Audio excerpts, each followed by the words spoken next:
আসসালামু আলাইকুম। আজকে আমরা কথা বলবো যে পরপর যদি আমাদের এক্সাম থাকে, বিশেষ করে অ্যাডমিশনে এক্সামে বা একাডেমিক এক্সামে, যে কোনো সময় যদি পরপর একটার পর এক এক্সাম থাকে, সেক্ষেত্রে কী করণীয়, সেক্ষেত্রে সেই জিনিসটা আমরা কিভাবে ফাইট করব। প্রথম মনে রাখতে হবে যে পরপর যদি এক্সাম থাকে এবং এটা যদি আমি আগে থেকে জানি, আমার প্রথম কাজ হলো প্রিপারেশন নেওয়া। অর্থাৎ আমাকে বুঝতে হবে আমি পরীক্ষার আগে অত বেশি পড়তে পারবো না, কখনোই সম্ভব না। তো আমাকে এমনভাবে প্রিপেয়ার হইতে হবে যাতে আমি কম পড়ে এক্সামটা দিতে পারি। তো সে টু সে একটা হাইপোথেটিক্যাল সিচুয়েশন আমরা ধরি যে আমার 6 তারিখ, 8 তারিখ, 10 তারিখ 3 দিন এক্সাম, ডিইউ, বুয়েট, মেডিকেল। আমি এই কথা জানতে পারছি 1 তারিখে। তো এখন আমাকে ডিসাইড করতে হবে যে আমি কোনটাতে সবচেয়ে বেশি স্ট্রং। আমি বুয়েট ভর্তি পরীক্ষার জন্য সবচেয়ে বেশি স্ট্রং, আমি প্রথম বুয়েটের পড়াশোনা করে ফেলবো, কারণ এটা আমার লাস্ট পর্যন্ত খেয়াল থাকবে। দেন আমি সেকেন্ড স্ট্রং কোন জায়গায়, আমি ডিইউ এর জন্য সেকেন্ড স্ট্রং, সেকেন্ড স্লটে, অর্থাৎ ওই যে 1 থেকে 6 তারিখের মধ্যে 5 দিন আছে, সেকেন্ড স্লটে আমি ঢাবির পড়াশোনা করে ফেলবো এবং সবচেয়ে দুর্বল আমি মেডিকেলে। সো ঢাবি ভর্তি পরীক্ষার একদিন আগে পর্যন্ত আমি টোটালে মেডিকেলের পড়াশোনা করবো। এটাতে সুবিধা কী হবে যে মেডিকেলের পড়াটা লাস্টে পড়ছি দেখে মেডিকেলের পড়া খেয়াল থাকবে এবং মেডিকেল এক্সামের আগের দিন আমার রিভাইজ দিতে সুবিধা হবে। বুয়েটেরটা যেহেতু অটো পারি, তাই বুয়েটের আগে আমার কম রিভিশন দিলেও হবে, কিন্তু আগে যেহেতু পড়ছি আমার খেয়াল থাকবে বেশি, আর ঢাবিরটা মাঝামাঝিতে পড়ে যাবে। অর্থাৎ স্ট্রং উইক টপিকের ডিভিশনটা আগে থেকে রাখতে হবে। রিভিশন কীভাবে দিবে এগুলো আমি আগে ভিডিও বানিয়ে দিছি, আলাদা ভিডিও আছে, বাট এই ডিভিশনটা করলে কিন্তু আমাদের প্রিপারেশনটা শেষ। এখন ধরো প্রিপারেশন নিতে পারি নাই, হ্যাঁ, তারপরও পরপর এক্সাম আছে, এক্সামের আগের রাতে তো কিছু পড়তে হবে মনের শান্তির জন্য। সেক্ষেত্রে আমি যেটা বলি কোশ্চেন ব্যাংক টেকনিক। কী টেকনিক? Question bank technique. অর্থাৎ আমি কোশ্চেন ব্যাংক যেই ভার্সিটিতে বা যেই পরীক্ষায় অ্যাটেন্ড করবো, বা এইচএসসি হতে পারে, এসএসসি হতে পারে, ওটার প্রিভিয়াস ইয়ারের কোশ্চেনটা আগের রাতে বসে সলভ করবো। ওখান থেকে হুবহু বা ওইখানে টাইপের কোশ্চেনই আসবে।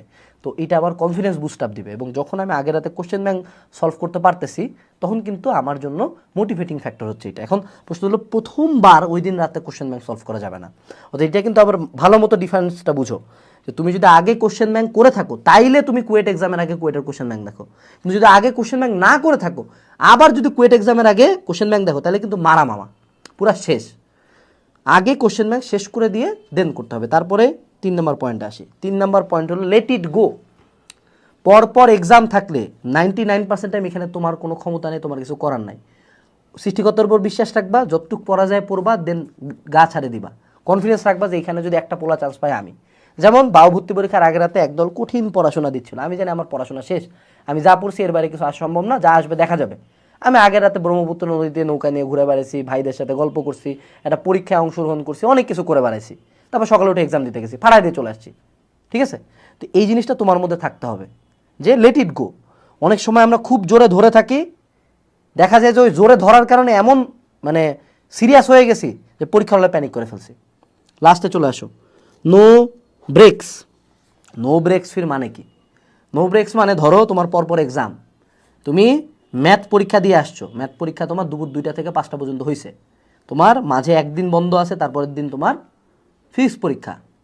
তো এইবার একদল কি করবে, 5টা দিয়ে পরীক্ষা দিয়ে আসে, ওই দিন রাতে আর কিছু পড়বে না, পরের দিন সকাল থেকে শুরু করবে।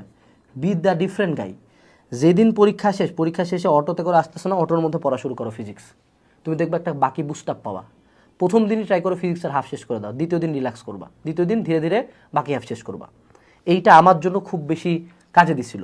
আমি পরীক্ষার মাঝের বন্ধ কেন, পরীক্ষা দিয়ে আসে সাথে সাথে পড়া শুরু করি। অনেকে বলে রেস্ট নিতে, 1 ঘন্টা রেস্ট নিব, সমস্যা কোথায়? কারণ পরীক্ষার একবার ফ্লোতে যখন ঢুকে গেছো, তোমার ব্রেন ওয়ার মোডেই আছে, তো এই ওয়ার মোডে অনেক কিছু করা সম্ভব। ওভারঅল এগুলাই ছিল পরপর এক্সামের কিছু টেকনিক। পরপর এক্সামের টেকনিক দিয়ে কিছু হয় না, আগে থেকে পরপর এক্সামে তুই তখনই পার হইতে পারবি যখন তোর আগে থেকে প্রিপারেশন না হবে। কারণ ভর্তি পরীক্ষা হোক, এসএসসি হোক, এইচএসসি হোক, এক রাতে কিছু হয় না, 2 রাতে কিছু হয় না। আগের পড়াটা মেইন, আগের পড়াটা খুব জরুরি। বাকি এগুলো মেন্টাল প্রিপারেশন। যে কনফিডেন্স যদি আমার থাকে, আমি যদি নিজেকে বুঝাই আমি চান্স পাবো, তাহলে আমি পাবো। এখন নিজেকে বুঝাই তো চান্স হবে না, আগের পড়া আছে, এখন ব্রেনকে স্টেবল রাখলে চান্স হবে। এই ডিফারেন্সটা বুঝতে হবে। ঠিক আছে?